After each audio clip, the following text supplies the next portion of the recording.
안녕하세요. 안녕하세요. 저희는 비바이컴의 은진쌤 성은쌤입니다. 만나서 반갑습니다. 반갑습니다. 오늘은 예수님의 7가지 표적 중에 벌써 6번째 시간입니다. 거의 다 끝났네요, 이제. 네, 6번째 어떤 사건이 있죠? 잘 몰라요. 무슨 일이 있죠, 6번째는? 이랬던 사람이 이렇게 됐다고. 아, 이랬던 사람이 이렇게요? 네, 아, 그게 뭘까? 네, 서경이 눈을 뜬 사건입니다. 아, 네. 여러분 정말 궁금하시죠? 그러면은 저희 같이 한번 배우러 가볼까요? 네. 오늘 우리가 살펴보는 날 때부터 소경을 치료하는 사건은 요한복음 9장 1절부터 12절의 내용에 나옵니다.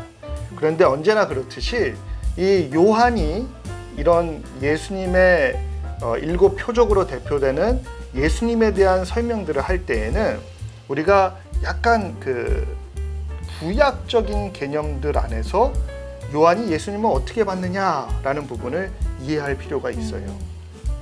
날 때부터 소경이다 라는 표현은 어두운 곳에 있는 자라는 표현으로 이해하면 조금 구약에 연결하기가 쉽지 않을까 싶습니다. 처음부터 빛이 없었던 사람, 날 때부터 어둠 안에 있었던 사람. 그럼 또 창세기가 기억이 나죠? 그쵸. 그렇죠? 네, 태초에 하나님이 천지를 창조하신 이후에 네. 빛부터 만드셨죠. 빛이 있으라 하시니 네, 빛이 생겼습니다. 있었죠. 그런데 은유사님 그거 아세요? 뭐야? 여기서 만들어진 빛이라는 개념은 네. 우리가 보고 있는 태양이나 달의 빛이 아닙니다. 아, 그럼 어떤 빛이죠? 그러니까 물어봤죠. 어떤 빛일까요? 여기서 나타나는 태양과 달의 빛은요, 4일째 되는 광명들이 창조되면서 나타나는 빛이 우리가 보는 태양과 달의 빛입니다. 그런데 태초에 이 빛이 있으라 해서 어둠과 빛을 나누는 역사는요, 우리가 조금 더 본질적으로 보면 일반적인 가시적인 빛이 아니라 선과 악 또는 어둠과 빛으로 본질적으로 나누어지는 하나님의 현존하시는 축복의 현실과 하나님 없었던 케이아스 또는 우리가 카오스라고 얘기하는 그 혼돈의 상태에 있던 이 두 가지를 대변하는 어떤 대척점을 보여줍니다. 그래서 이 날 때부터 소경되었던 사람은요, 네. 빛이 없었던 자, 태초에 카오스 또는 케이아스라고 얘기하는 혼돈 속에 있었던 우리의 모습을 대변하는데 그 혼돈 속에 있었던 삶에 하나님의 빛이 어떻게 들어오는지에 대한 것을 보여줌으로써 창세기에 하나님이 새로운 창조를 이루시어 새로운 구원의 역사를 이루시는 그 모습을 예수님 안에서 보여준다고 할 수 있을 것 같아요. 그래서 우리가 좀 얘기를 들어가 보면 네. 이 소경이요, 날 때부터 소경이었던 사람이 이제 있습니다. 네, 그런데 눈이 안 보여요. 당연하죠. 그러니까 뭐라 그러죠? 구걸을 하면서 이제 돈을 받으면서 기껏해야 하루하루 먹을 것을 구하며 사는데 예수님이 그를 발견합니다. 그러고 다가가십니다. 예수님께서 네가 낫고자 하느냐 하니까 낫기를 원한다고 얘기를 해요. 그래서 예수님이 이 사람을 고치시는데 네. 여기 또 이상한 모습이 나타납니다. 맞아요. 저도 이 장면을 계속해서 봤는데 이해가 안 가더라고요. 맞아요. 왜냐면 예수님이 침 뱉었거든요. 맞아요. 그리고 땅에다가 이렇게 해가지고 어떻게 해요? 이렇게 이렇게요? 이렇게 네, 맞아요. 그래서 예수님께서 정말 이상하게도 땅에 침을 뱉어서요, 그걸 이겨서 눈에 발랐잖아요. 네. 나 같으면 안 발랐을 것 같아요. 저도요. 왜 침 뱉는 흙을 내 눈에 딱 바르지? 맞아요. 이거 뭐지? 생각할 것 같아요. 내가 소경이라서 안 보여서 그렇지 내가 봤으면 진짜 기분 나쁠 뻔하죠. 맞아요. 네. 그런데 이 행동 안에 놀라운 창세기의 어떤 모습이 있습니다.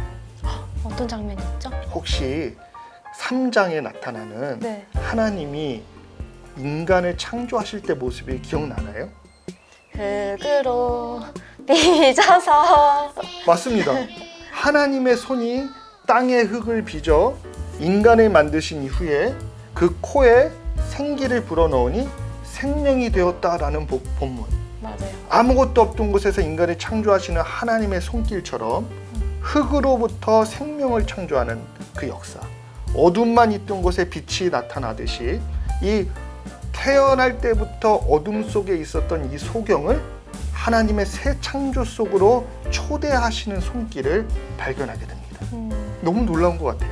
맞아요. 그래서 그 눈에 흙을 바르는 그 모습을 통하여서 하나님의 우리를 창조하셨던 그 손길이 예수님 안에서 지금 보이는구나.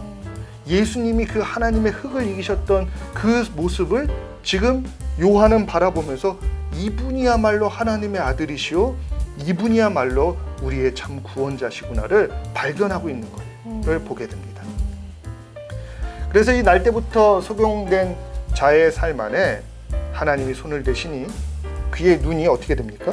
밝아졌어요. 밝아졌어요. 그리고 그 눈이 빛을 보게 됩니다. 네. 우리 인생 안에도요, 이런 일들이 많이 있는 것 같아요. 진정한 변화는 언제 일어날까요? 그것은 하나님이 우리를 다시 만드실 때. 태초에 인간을 창조하셨던 그 하나님의 손길이 우리의 망가진 인생 속에 오셔서 우리의 인생을 만져주실 때 우리는 새로운 창조와 새로운 삶의 요소들이 회복된다고 믿습니다. 우리 그 학생들도 이 본문의 내용들을 보면서 혹시 자신의 삶에 너무 어둠이 많다고 생각하는 사람들이 있을까요? 희망이 없다고 생각하는 사람이 있을까요? 미래가 없다고 생각하는 사람들이 있을까요? 나에게는 아무런 이제 소망이 없다고 얘기하는 사람들이 있을까요? 그때 우리는 기억해야 합니다. 빛을 보지 못했던 이 소경이 예수님의 손에 닿았을 때 빛을 보는 자가 됐던 것처럼 우리 삶의 문제들을 하나님 안에서 발견하는 자들, 하나님이 만져주시는 자들은 어떤 문제가 되든지 그것이 우리가 해결할 수 없는 가장 강력한 어둠일지라도 그 어둠을 깨트리고 빛으로 오시는 주님을 만나게 될 거라고 믿습니다. 은지 선생님은 어떻게 생각하세요? 저희도 살다 보면은 아무래도 어둠에 있다가 빛으로 나왔을 때가 있었잖아요. 그럼요. 네, 그때를 또 다시 한번 기억하면서 우리가 어둠의 자녀가 아닌 빛의 자녀로 이걸 기억하는 것도 정말 중요한 것 맞아요. 같아요. 네, 더 이상 우리는 어둠의 자녀가 아니고 하나님이 우리를 빛의 자녀로 부르셨고 우리는 그 부르신 대로 우리는 이곳에 서 있다라는 것을 기억했으면 좋겠어요. 맞습니다. 인생의 길이 아무리 어두워도 하나님의 손길이 닿는 곳에는 새로운 빛의 역사가 나타날 겁니다. 아멘. 오늘 영상 시청해주셔서 너무나 감사하고요. 그럼 다음 영상에서 만날게요. 안녕. 감사합니다.